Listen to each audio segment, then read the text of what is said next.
Social media पर channel Mahalakshmi की ओर से आपके पास सादर जय। आज का बड़ा अच्छा दिन है, बैक टू बैक मोक्ष के लड़क आ रहे हैं। कल अजितनाथ जी का और आज संभवनाथ जी का, यानी शिखर जी से पहले और दूसरे तीर्थंकर पर बात कर रहे हैं हम आज। सवाल बहुत एक चिंतन के लिए है, क्यों जैन तीर्थों के आसपास आग लग रही है। अभी मार्च की दुहाई दे रहे हैं, अप्रैल के बाद मई जून तो अभी आना है, कहते धधकती आग तो अभी बाकी है। तो अभी मार्च के अंदर ही ऐसा जलजला मुक्तागिरी में देख लिया आपने, शिखर जी देख लिया आपने। अब पालिताना में 2 दिन पहले वो तो तुरंत कार्रवाई कर ली गई, हस्तगिरी में उसके पास ही पड़ता है।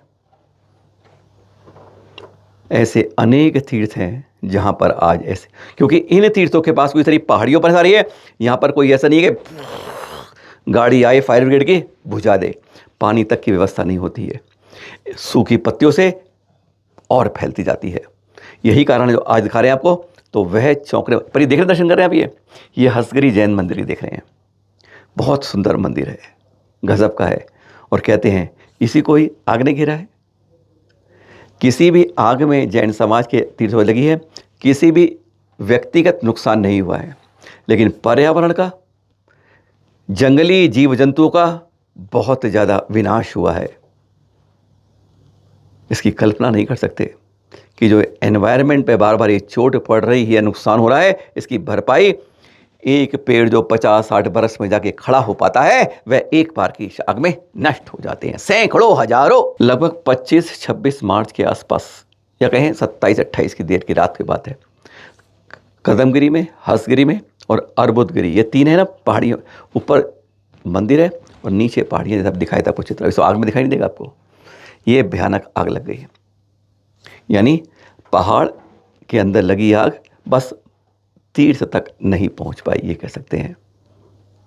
प्रशासन ने बहुत कोशिशें की पर कई दिन लगे। अब कहते हैं, जो हमने कल बात करी वहाँ पर, यहाँ के हस्तगिरी के अधिकारियों से, तो उन्होंने कहा अब 95% आग बुझ चुकी है। पालिताना में लगी थी परसों, और कहते हैं वह भी तत्काल उसको कोशिशें कर ली गई, तो उम्मीद है कि 1-1.5 घंटे में आग बुझ गई होगी। उसकी पूरी जानकारी नहीं मिल पाई है, पर यह बिना उनको नुकसान के बारे में कहा कि ऐसी मंदिर के अंदर कोई नुकसान नहीं हुआ, दीवारों पर कोई नुकसान नहीं हुआ, बाहरी दीवारों पर, लेकिन जीव जंतुओं का यहाँ पर बहुत ज़्यादा नुकसान हुआ है, पर्यावरण पर बहुत ज़्यादा नुकसान हुआ है। आज हमारे तीर्थों पर ये लग रही आग एक सवाल या निशान है, क्या जानबूझकर लगती है? क्योंकि कई जगह ऐसा है कि तापमान ऐसा नहीं है कि पत्तियाँ टकराकर या पत्थर से टकरा के आग लग जाए। दर्शन कराते हैं पावापुरी के, यानी जहाँ से हमारे वर्तमान जी शासन नायक का मोक्ष हुआ था, मोक्ष कल्याणक कहते हैं ना आपको। अब आप सोच रहे हैं सवाल तो क्या जवाब है, ये टोपी वाला भी दिमाग उल्टा घुमाता है, जन्म कल्याणक की बात पर मोक्ष कल्याणक बताता है। क्यों भाई? पिछले साल जब हमारे प्रधानमंत्री मोदी जी जन्म कल्याणक के दिन मोक्ष कल्याणक मना रहे थे, तब तो कोई नहीं बोला था, तो आज क्या बात है? बस हम भी तो वही कह रहे हैं, पर आज आपको किसी कारण से बता रहे हैं, इसलिए आपको आज जन्म कल्याण के समय पर मोक्ष कल्याण का तीर्थ घुमा रहे हैं। जो यहाँ हमने, एक तो है कि तीर्थों पर यात्रा कीजिए, हाथ जोड़ के निवेदन जरूर कीजिए, जरूर कीजिए, संघ के साथ करते हैं, वहाँ दर्शन करिए, साधु करिए और इकट्ठे समूह के अंदर जाइए। देख रहे हैं, जब हम यहाँ गए तो हमारे स्वागत के लिए इतने जैन तो हम ढूंढते रहे, नहीं मिले। अंदर पुजारी थे, 4-5 वस्त्र बदले हुए, धोती दुपट्टे में। ये देख रहे हैं, 300, 350, 400 किलोमीटर दूर आते हैं ऐसे भाई, बिहार से, झारखंड से। कहते हैं हमें अंतर नहीं पड़ता है, ये अब दिल्ली नहीं है कि जहाँ इतनी दूर लगे। ये तो रात को चले और सुबह पहुँच गए, दिन में घूमे, शाम को वापस आ गए। ऐसे हमें अनेकों मिले, पर दिखा क्यों रहे हैं? वही तो बात कर रहे हैं। पर पहले सरोवर पर चलते हैं। चैनल महालक्ष्मी ने इस तरह के यादगार चित्र आपके लिए बनाकर भेज रहे हैं, दिखा रहे हैं आपको कैसे सुंदर सरोवर बिल्कुल पट गया है। सफाई जरूरी होती है इसकी, नहीं तो कमल नहीं खिल पाते हैं। कमलों के बीच में यह चरण पादुके वाला, चरण वाला महावीर स्वामी का मोक्ष कल्याणक धरा, पावापुरी सरोवर के बीच में जल मंदिर। तो क्या इसी सरोवर के बीच में मोक्ष कल्याणक हुआ था? धरा तो ये थी, पर सरोवर नहीं था। अब कैसे? हम तो पढ़ते कई पूजाओं में ये लिखा हुआ है। हकीकत में तब सरोवर नहीं था, 2551 साल पहले की बात कर रहे हैं। तब ये पठार था ऊंचा, जिस पर वर्तमान जी शासन ने ध्यान लेके अपना मोक्ष कल्याण के लिए एक समय में चले गए थे। लेकिन तब देवता संस्कार करने आए, और फिर इतनी पावन रज को लेकर माथे पर ले जाने वाले गड्ढा कर गए। सोच सकते हैं, बस यही था। और वह गड्ढा 145 फुट बाई 1223 के आज तालाब यानी सरोवर में बदल गया है। प्रकृति ने बारिश की, भर गया और उसमें कमल खिल के आ गए। और फिर नंदीवर्धन राजा थे ना, उन्होंने इसको एक सरोवर का रूप दे दिया और बीच में जल मंदिर का निर्माण जो चरण थे उसको कर दिया। बस यहीं से पहचान कि सरोवर से ही चल दिए हमारे वर्धमान भगवान। तीर्थंकर कहिएगा, कल्याणक जयंती नहीं कहिएगा। बस ये, हाँ आप कहेंगे अपनी खोपड़ी आते हैं, नहीं नहीं, ये सारी बात इस बोर्ड पर लिखी है। पर हम ये नहीं, हम आज कुछ और दिखाना चाहते हैं। जैसे ही जल मंदिर से बाहर निकलते तो आपको सामने बोर्ड दिखता है जहां पर सम्मोषण मंदिर के सामने है, जिसकी इंचार्ज श्वेतांबर कमेटी है। हमने उन्हें संपर्क किया है, एक भाई ने हमें फोटो भी भेजी, लेकिन हम भी इसको खींच लाए थे, दोनों आपको दिखा रहे हैं। सम्मोषण मंदिर समझ गए ना आप, किसी जैन को बताने की जरूरत नहीं है। पर यहां नगर पंचायत लिखा है शंभू शरण मंदिर, आजकल का नहीं है, लगभग 3 साल से ये लिखा हुआ है, पर किसी को इसको सही करवाने की फुर्सत नहीं है। हमने श्वेतांबर कमेटी के भाइयों से कहा यहाँ पर, तो कहा नहीं ठीक है जो भी है देख लेंगे। लिखते लिखते तंग आ गए, तो 2 दिन पहले हमने वहाँ पर जो तीर्थ क्षेत्र कमेटी अपने दिगंबर समाज की उन भाई से कहा, पराग जी से कहा जो बिहार तीर्थ कमेटी के अध्यक्ष हैं, उन्होंने तुरंत कार्रवाई करने कहा है कि इसको जन्म कल्याणक से पहले सुधरवा देंगे। अगर नगर पंचायत नहीं सुधार पा रही है तो इस पर स्टिकर लगा के ठीक कर देंगे। हमेशा कोई गलती तीर्थ पे मिलती है, अरे सम्मोषण अगर कोई शंभू शरण मंदिर बनकर आ गया ना तो बचा नहीं पाओगे, इसलिए बता रहे हैं। इसलिए आपको आज पावापुरी के मोक्ष कल्याणधरा के जन्म कल्याण पर दर्शन करा रहे हैं। जब तक जन्म कल्याण आएगा इसको ठीक कर दिया जाएगा। अनादि तीर्थ चले, आइए सम्मेश शिखर जी पर बिल्कुल पूरब में चलते हैं। चंदापुर को हो इतनी दूर लेकर आ रहे, कहते हैं सचमुच जब चलते हैं तो कहते हैं पदम प्रभु मुनसर भगवान के बाद इतनी दूर चलना पड़ता है। चंदापुर भगवान भी इतनी दूर जाके मोक्ष लिया उन्होंने, खैर कहने वाले कहते हैं। पर यहाँ इसके पास ये देख रहे हैं दुकानें, ये निर्माण जो हो रहा है झंडा लग रहा है, ये क्यों हो रहा है? किसी और कारण नहीं, ये अपनी जीभ है ना इसके कारण। ये बोलती भी बहुत है और चपलपाती ही बहुत है। जैसे मक्खी होती है ऐसे ही खाने पर यहाँ झपटती है। अरे मंदिर तीर्थालयों के अंदर आज ये सब कुछ होता है इसलिए कि हमारी इस जीभ को नहीं रोक पाते, अंदर नहीं रख पाते, दोष दूसरे को देते हैं, कहते हैं गलती हम करते हैं और फिर हम बक करते हैं। इन सबको रोकना होगा, अगर जिनाले में आकर इसको नहीं चलना होगा।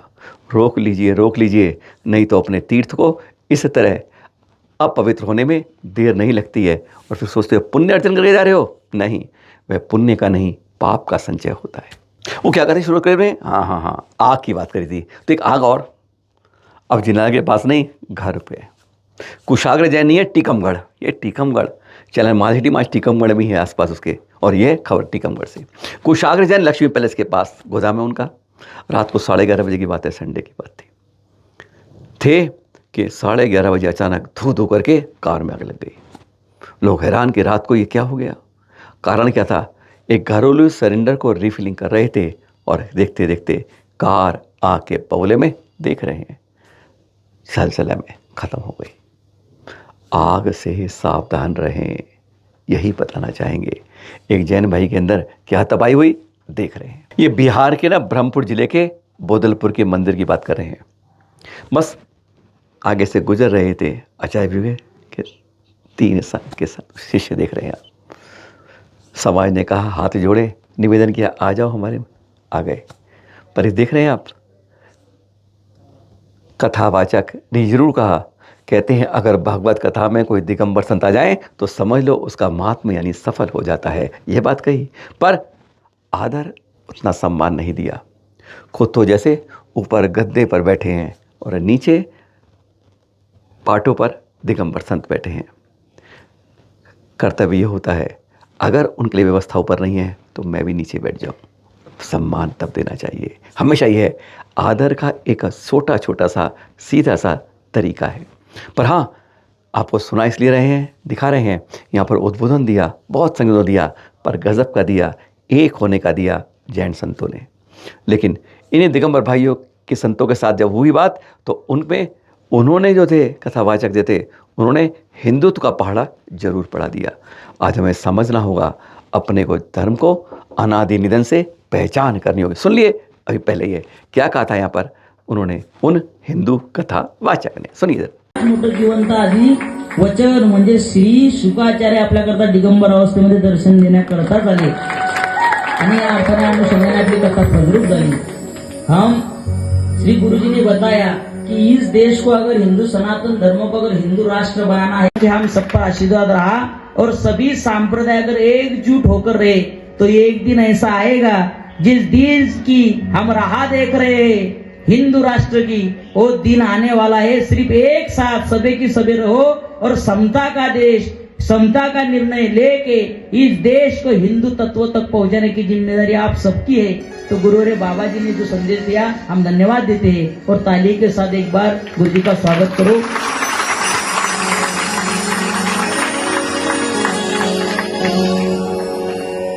और अब दिखा दे कुछ खास बात। कहते हैं अप्रैल महीने के अंत में बड़ी शुरुआत, 27 अप्रैल से 2 मई, तारीख नोट कर लीजिएगा क्योंकि बाद में सुमति धाम में हाँ पहले एंट्री करवानी पड़ेगी, वहाँ रजिस्ट्रेशन के बाद ही एंट्री होनी है। पर देख रहे हैं आप ये क्या आचार्य श्री विश्वदया पट्टाचार्य पद, बहुत संत आ रहे हैं और पहली बार आज कहेंगे आपसे, आपको विश्वास नहीं होगा। आपको कितने पहुँच गए हैं आपको मालूम नहीं, कितने आज की तारीख में इंदौर के अंदर जो इकट्ठे होंगे शायद सारे शहरों को पीछे कर देंगे। हम कहते हैं दिल्ली बहुत बड़ी है, 30-40 संत हर जगह होते हैं, लेकिन नहीं, आज आपको दिखाते हैं, आपको बताते हैं, पर आपको पहले 350 साधुओं की रसोई दिखाते हैं। आप रसोई देखते रहिए, तैयारी जो हो रही है, हम आपको वह नाम कौन पहुंच गए हैं, कौन पहुंचने वाले हैं, अब आपको बताते हैं, आप रसोई देखिए। हाँ, तो अब तक आचार्य श्री प्रसन्न श्री महाराज जी का, आचार्य विपण सागर जी महाराज जी का, मुनिषी आदित्य सागर जी महाराज संग 5 पिछी हैं, मुनिषी महिमा सागर जी 6 पिछी हैं, मुनिषी शुद्ध सागर जी 2 पिछी हैं, आरिकाशी विमल प्रेम माता जी 9 पिछी हैं। ये वो बता रहे हैं आपको जो इंदौर पहुंच चुके हैं। आरिकाशी उपासनामती माता जी 3 पिछी के साथ, आरिकाशी विमल श्री माता जी 3 पिछी के साथ, आरिकाशी विरामय श्री माता जी, आरिकाशी विरामय श्री माता जी के सत्संग के साथ और साथ में हैं आरिकाशी क्षमा श्री 2 पिछी साथ। यह 10 संघ तो पहुंच चुके हैं और जो चल रहे हैं अब उनकी एक कतार बहुत लंबी, सुन लीजिए। आचार्य श्री विनम्र सागर जी 21 पिछी, मुनिषी समत्व सागर जी संघ, आचार्य श्री विहर सागर संघ, गणनीय आरिका विशाश्री माता जी, गणनीय आरिका विज्ञाश्री माता संघ, आचार्य श्री विनिश्चय सागर जी महाराज संघ, गणनीय आरिका विभाश्री माता जी, उपाध्याय विशुद्ध माई सत्संग, सारे सत्संग हैं। उपाध्याय श्री विरंजन सागर जी महाराज, उपाध्याय श्री विभंजन सागर जी महाराज, आचार्य श्री विभव सागर जी महाराज, मुनिषी विवर्धन सागर जी महाराज, उपाध्याय श्री विशेष सागर जी महाराज, मुनिषी विवर्धन सागर जी महाराज, उपाध्याय विकसंत सागर जी महाराज, आरिका श्री विशाखा श्री माता जी, गणनीय आरिका विशाश्री माता जी, गणनीय आरिका विशेष माता जी, आचार्य श्री विशद सागर जी, गणनीय आरिका विज्ञा श्री माता जी, आरिका श्री विकाम्य श्री माता जी, आचार्य श्री प्रज्ञा सागर जी महाराज, उपाध्याय श्री विहसंत सागर जी महाराज, पट्टाचार्य विश्व, ओहो जिनको पट्टाचार्य मिलना है उनको तो नाम ही भूल रहे हैं हम। जी हाँ, पट्टाचार्य विशुद्ध सागर जी महाराज सत्संग, आचार्य श्री भगवान विराग सागर जी का मूल संघ जो है, विशांत सागर जी महाराज, आरिका श्री विदित सागर जी, उपाध्याय श्री विनिश्चल सागर जी, आरिका श्री विनश्री माता जी, आरिका श्री विशाश्री माता जी, आरिका श्री विदुश्री माता जी, आरिका श्री विभोश्री माता जी, मुनिषी प्रणुत सागर जी, मुनिषी सुप्रभ सागर जी। गिनती लंबी है, 43 संघ आ रहे हैं, इसलिए कह रहे हैं 350 के लगभग पीछे आ रही है। रसोई देखते रहिए ना, देख ली ना, आगे बढ़ते हैं। ताना हमारे एक पंथ का गढ़ है, ये खबर देख रहे हैं गुजराती की, समझ नहीं आ रहा है क्यों इस पर आवाज़ उठ रही है, उस तरीके से नहीं उठ रही है। राजकोट का शाही परिवार ताज होटल के साथ पालीताना में एक बड़ा 65 कमरों का होटल बनाने की तैयारी कर रहा है। तो शादी वादी यानी मतलब कि इसको पूरे होटल इंडस्ट्री में पालीताना को बदलने की एक कोशिश है, नहीं चाहिए। हमारे अमीर के अदानी जी को यूँ यहाँ की धर्मशालाओं में ठहर लेंगे, बहुत अच्छी व्यवस्थाएं हैं। उन्हें नहीं चाहिए किसी को होटल, किसी पर्यटक को नहीं लाना हमें, हमारे तीर्थ को तीर्थ रहने दीजिए। ना ताज आए ना राजशाही परिवार राजकोट का आए, हाथ जोड़ के निवेदन है। कुछ तीर्थों को तीर्थों की तरह पहचान रहने दीजिए, जिसको आना हो पर्यटन के लिए नहीं आए, धार्मिक दर्शन के लिए आए। ये बहुत बड़ा फ़र्क है।